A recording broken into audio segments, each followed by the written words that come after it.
नमस्कार दोस्तों, कैसे हैं आप? उम्मीद करते हैं आप सभी अच्छे होंगे। आपका दोस्त, आपका होस्ट IITian सुनील कुमार आपके बीच एक खास अपडेट लेके आ रहे हैं। जी हाँ, हम बात करने वाले हैं CITS 2023 एडमिशन को लेकर। बहुत सारे सब्सक्राइबर कमेंट्स करके पूछ रहे हैं कि सर आपने CITS रिजल्ट्स का अपडेट नहीं दिया। तो दोस्तों, जैसे मैंने आपको बताया था कि आप स्क्रीन पे भी देख रहे हैं कि उन्होंने अपडेट किया था कि 17 तारीख तक रिजल्ट आ जाएंगे, लेकिन जैसा नीमी की अपनी हैबिट्स है, वो 17 को रिजल्ट नहीं आया, वो 19 तारीख को अर्ली मॉर्निंग या 18 को ही आ गया था लेट नाइट पे। तो ये रिजल्ट 18 तारीख को अपडेट हो गया, 1-2 दिन बाद, पर कोई फर्क नहीं पड़ता, फाइनली रिजल्ट आ चुका है। और जिन्होंने रिजल्ट नहीं देखा वो रिजल्ट कैसे देखेंगे, मैं आपको पूरा प्रोसेस बता दे रहा हूँ। सबसे पहले आप स्क्रीन पे देख रहे हैं कि आपको CITS ऑनलाइन गूगल पे सर्च करना है, उसके बाद ये रिजल्ट पे क्लिक करना है। रिजल्ट पे क्लिक करने के बाद फिर आपको एक ऐसा ही पोर्ट खुल जाएगा। खुलने के उपरांत आपको उसमें आपका रजिस्ट्रेशन मतलब कि जो आपका रजिस्टर्ड आईडी है और आप पासवर्ड डालना है। अगर आप किसी कारणवश वो भूल चुके हैं तो नीचे फॉरगेट का ऑप्शन आ रहा है, उससे आप फॉरगेट करके अपने रजिस्टर्ड ईमेल आईडी पे वो यूजर आईडी और पासवर्ड मंगा सकते हैं। पासवर्ड तो आएगा, यूजर आईडी आ जाएगा, और पासवर्ड जैसे आप फॉरगेट करेंगे आपको नया पासवर्ड बनाने का मौका मिलेगा। आप नया पासवर्ड बना के अपना रिजल्ट इस हिसाब से देख सकते हैं जैसे स्क्रीन पर दिख रहा है, ठीक है। इसके उपरांत जैसे आप रिजल्ट देखेंगे उसके बाद जो सबसे बड़ी टेंशन होती है कि हमारी काउंसलिंग, जी हाँ, हम बात करने वाले हैं CITS 2023 की काउंसलिंग कब से होगी। तो दोस्तों, जो CITS 2023 की काउंसलिंग है वो बहुत जल्दी यानी 22 जुलाई से स्टार्ट होने वाली है। अब बहुत सारे सब्सक्राइबर पूछेंगे क्या 22 जुलाई से स्टार्ट हो जाएगी? मैंने आपको बताया कि नीमी अक्सर 1 या 2 दिन डिले करती है, तो अगर 22 को स्टार्ट नहीं हो पा रही है तो हम अपडेट करेंगे शॉर्ट वीडियो या फुल वीडियो के माध्यम से, बट 23 या 24 तक में पक्का स्टार्ट हो जाएगी। CITS काउंसलिंग स्टार्ट करने से पहले कुछ जरूरी चीज़ें आपको जानना चाहिए। सबसे पहले आपको कौन कौन से डॉक्यूमेंट्स अपने कलेक्ट कर लेने हैं जो कि आपको फाइनल एडमिशन के लिए जरूरी हैं। सबसे पहले अगर आप ITI होल्डर स्टूडेंट्स हैं तो आपको NCVT MIS पोर्टल पे जाके अपना रिजल्ट डाउनलोड कर लेना है।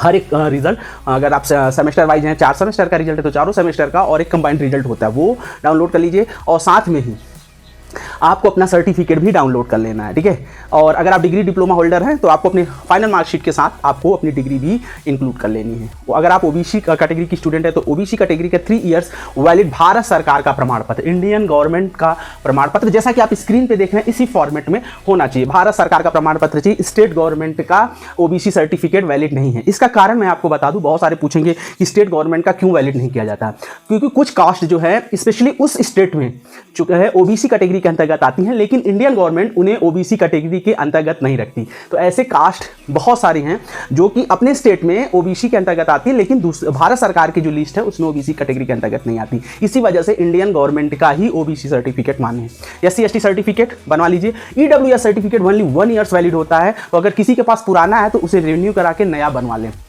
ठीक है। अब कट ऑफ कितनी जाएगी आपको बता दें, आप स्क्रीन पे भी देख रहे हो। जनरल का 33 मार्क, OBC EWS का 29 मार्क्स, और SC ST PH जो हैंडीकैप्ड स्टूडेंट्स हैं उनका 20 मार्क्स पे ही क्या करते हैं, काउंसलिंग के लिए प्रोसेस स्टार्ट हो जाती है। अभी जो फॉर्मेट है बिल्कुल चेंज कर रखे हैं, आप स्क्रीन पे देख रहे हैं। तो जो काउंसलिंग का प्रोसेस है उसके लिए आपको 1000 रुपये पे करना होता है, जो कि नॉन रिफंडेबल होता है। ये 1000 रुपीज़ जो है जब आपका फाइनल एडमिशन हो जाता है तो उसमें आपकी फीस में इंक्लूड हो जाती है। एक खास बात जरूर ही नोट कर लीजिएगा, जो 1000 रुपये की फी कटाइएगा उसकी रसीद जो है अपने ईमेल आईडी पे या उसे प्रिंट करा के जरूर ही रख लीजिएगा, क्योंकि जब आप फाइनल एडमिशन या प्री काउंसलिंग कराने जाते हैं तो वो रिसिप्ट आपसे मांगी जाती है। तो ये भी एक वैलिड डॉक्यूमेंट्स हो जाता है। आपको अपना CITS का एडमिट कार्ड जरूर ढूंढ ढाल के रख लेना है। अगर नहीं है तो अगर अभी भी डाउनलोड हो रहा है तो उसे डाउनलोड करके सुरक्षित रख लें, क्योंकि आपके CITS एडमिट कार्ड की भी वहां जरूरत पड़ती है, ठीक है। ये सारी चीज़ें हो गई। CITS एडमिट कार्ड हो गया, 1000 रुपये की काउंसलिंग फीस जरूरी है, और ये काउंसलिंग फीस नॉन रिफंडेबल है, आपको सभी बता देते हैं। और होता क्या है कि ये फीस अगर आपका एडमिशन हो जाता है किसी भी ITOT NSTI या फिर प्राइवेट ITOT में, तो ये इंक्लूड कर ली जाती है, ये फीस में ही क्या कहते हैं कंसीडर की ली जाती है। अगर नहीं होता है तो ये नॉन रिफंडेबल है, पैसे आपके वापस नहीं होंगे, ठीक है, क्लियर कर। इसके बाद ये सारे डॉक्यूमेंट्स के साथ आपको अपने फिटनेस का प्रूफ यानी एक मेडिकल सर्टिफिकेट भी देना होता है, जो कि आप अपने नज़दीकी CMO ऑफिस से बनवा सकते हैं, ठीक है। तो ये सारे डॉक्यूमेंट्स आप समझ गए। हाई स्कूल इंटर ये तो जरूरी है, क्योंकि हाई स्कूल की मार्कशीट आपके डेट ऑफ बर्थ को शो करती है, तो हाई स्कूल की मार्कशीट भी जरूरी है। अगर इंटरमीडिएट है तो वो भी लेते जाइएगा। इस सभी कॉपीज़ के 2-2 सेट कंप्लीट कर लीजिए। अब काउंसलिंग का प्रोसेस हम आपको स्टार्ट कर देते हैं। वीडियो लंबा है, चैनल पर नए हैं तो चैनल को जरूर सब्सक्राइब कर लीजिए। सारे दोस्तों तक शेयर कीजिए जो CITS 2023 की काउंसलिंग करा रहे हैं। सबसे पहले आप अपने रजिस्टर्ड पोर्टल पे जाएंगे और अपने लॉगिन करेंगे। लॉगिन करने के उपरांत आपको काउंसलिंग ऑप्शन आएगा और आपके मार्क्स 33, अगर जनरल में 33, ओबीसी और ईडब्ल्यूएस में 29 और SC ST PH में 20 के ऊपर है तो आपको पहले काउंसलिंग में मौका मिलेगा। अब परेशान ना हो जिन बच्चों के मार्क्स इनसे कम है, उनके भी एडमिशन का प्रोसेस बताऊंगा। चैनल पर नए हैं, चैनल को जरूर सब्सक्राइब कर लीजिएगा, चैनल से जुड़े रहिएगा। फाइनल एडमिशन कराने का वादा मैंने आपसे किया है तो मैं कराऊंगा भी, ठीक है। आपको काउंसलिंग फी पे करनी है। काउंसलिंग फी पे करने के बाद अभी तक ऐसा होता रहा है कि आपको 5 ऑप्शन चूज करने को मिलते हैं। आपका फेवरेट इंस्टीट्यूट आपको पहले नंबर पे रखना है, उसके बाद दूसरा फेवरेट, फिर तीसरा, फिर चौथा, फिर लास्ट में 5वां। अभी तक 5 इंस्टीट्यूट चूज करने को मिलते थे। इस बार क्या है अभी तक किसी को कुछ भी आइडिया नहीं, जब तक कि काउंसलिंग स्टार्ट हो जाए। पर ये आप मान के चलिए कि आपने 5 फेवरेट इंस्टीट्यूट आप अपना डिसाइड कर लीजिए जहां पे आपका ट्रेड अब है। ये नहीं कि आपका ट्रेड नहीं है, आप इंस्टीट्यूट चूज कर रहे हैं। और एक चीज और क्लियर कर बता दूं, पिछले 2 सालों से वुमेन्स कॉलेज में अगर वो सीट है तो आप भी वहाँ अप्लीकेबल हैं। तो जैसे कि कोई वुमेन कॉलेज स्पेशली हैं NSTIW करके, वहाँ पे भी आप एप्लीकेबल हैं। बट टर्म एंड कंडीशन ये है कि अगर वहाँ पे हॉस्टल अवेलेबल है तो बॉयज़ को हॉस्टल अलॉट नहीं होंगे, बॉयज़ को बाहर ही रह के स्टडी करना होगा, ठीक है। ये पिछले 2 सालों से ऐसा हो रहा है। इसका बड़ा रीज़न ये है कि जो सीट्स हैं वो फुल नहीं हो पाती थी। कई बार ऐसा है कि कॉलेज दूर होते थे और गर्ल्स वहाँ पहुँच नहीं पाती थी, इसलिए क्या कहते हैं DGT ने डिसीजन लिया है कि वुमेन कॉलेज में भी बॉयज़ अलाउड है, बट हॉस्टल किसी भी कंडीशन में उन्हें प्रोवाइड नहीं कराया जाएगा। क्लियर कट समझ लीजिए, ठीक है। हॉस्टल कहाँ है कहाँ नहीं है, सारी लिस्ट जो CITS की प्रोस्पेक्टस है जो कि आप डाउनलोड कर सकते हैं, आप स्क्रीन पे देखिए कहाँ से डाउनलोड कर सकते हैं, वहाँ से आप डाउनलोड करके देख सकते हैं, ठीक है।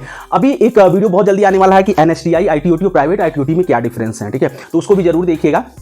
ये आपके पूरी काउंसलिंग का प्रोसेस है। जैसे आप काउंसलिंग करते हैं नेक्स्ट 2 डेज बाद आपका रिजल्ट आउट हो जाता है। अगर आपको कोई कॉलेज अलॉट होगा तो उस कॉलेज की लिस्ट आपको पता चल जाएगी। आपको अपनी नज़दीकी NSTI मतलब जैसे कि अगर आप उत्तर प्रदेश में हैं तो आपके नज़दीक NSTI कानपुर और इलाहाबाद है, ठीक है। कानपुर या इलाहाबाद, या फिर अगर आप ग्रेटर नोएडा के आसपास है तो वहाँ ग्रेटर नोएडा, कानपुर और इलाहाबाद किसी भी जगह जाके आप अपना काउंसलिंग करा सकते हैं। काउंसलिंग ये प्री काउंसलिंग होती है, इसमें आपको सारे डॉक्यूमेंट्स का वेरिफिकेशन किया जाता है डिजिटली तौर पे, ठीक है। वो चेक कर लेंगे कि हाँ आपके सारे डॉक्यूमेंट्स वैलिड हैं और आप इस कोर्स के लिए एप्लीकेबल हैं। फिर वहाँ से आपको एक रिसिप्ट प्रोवाइड कराई जाएगी कि आपका प्रोविजनल एडमिशन हो चुका है। उसके बाद जो है कि वेबसाइट पे ही आप बराबर नजर रखिएगा और यूट्यूब चैनल पे बराबर नजर रखिएगा। आपको जैसे ही पता चल जाएगा कि आपको कॉलेज जाके एडमिशन लेना, हम आपको अवगत करा देंगे। उस कॉलेज में आप जाएंगे और एक मामूली सी फीस 1000-1200 रुपए की फीस और वो 1000 रुपए की स्लिप, समझ रहे हैं, वो आप जमा कर देंगे, आप साल भर के लिए छुट्टी हो जाएगी। कैटेगरी स्टूडेंट्स के लिए थोड़ी सी फीस कम है, वुमेन्स के लिए भी फीस में थोड़ी सी राहत है, ठीक है। उसके बाद बस आपको बाद में एग्जामिनेशन फीस थोड़ी सी 500-600 रुपये, 700 रुपये अलग अलग ट्रेड के हिसाब से मैक्सिमम 700 रुपये पे करने होते हैं। बस इतना ही खर्चा आता है एक NSTI में। ITOT में भी करीब 3000 रुपये, 3500 रुपये के आसपास गवर्नमेंट ITOT की फीस होती है, बट प्राइवेट ITOT की फीस 35 से 40 हज़ार रुपये तक देखने को मिलती है। कुछ प्राइवेट यानी कि PPP मॉडल पे ITOT चल रहे हैं, जैसे मध्य प्रदेश में है, वहाँ पे भी फीस 30 से 40 हज़ार रुपये। अब आपको डिसीजन लेना है कि आपको कहाँ लेना है, कैसे लेना है। अगर आप इस चैनल से जुड़े रहेंगे तो आपको जरूर मैं गवर्नमेंट ITOT या फिर NSTI दिलाने की कोशिश करूंगा आपके मार्क्स के कारण। अब बहुत सारे बच्चे अगर एलिजिबल नहीं होंगे तो पॉसिबल नहीं है, बट लेकिन अगर आप कट ऑफ क्लियर करते हैं तो मैं ऐसे ट्रिक्स आपको बताऊंगा कि आपका फाइनल एडमिशन किसी अच्छी NSTI में जरूर हो जाएगा। तो चलिए मिलेंगे एक नई वीडियो में। आपको काउंसलिंग का प्रोसेस कैसा लगा अपने सारे दोस्तों तक शेयर कीजिएगा, और मॉप अप राउंड और अन्य काउंसलिंग के प्रोसेस में एक अलग वीडियो में लेके आऊंगा क्योंकि वीडियो बहुत ज़्यादा लंबा हो जाएगा। तो चलिए मिलेंगे एक नई वीडियो में एक नई जानकारी के साथ। तब तक के लिए नमस्कार, जय हिंद।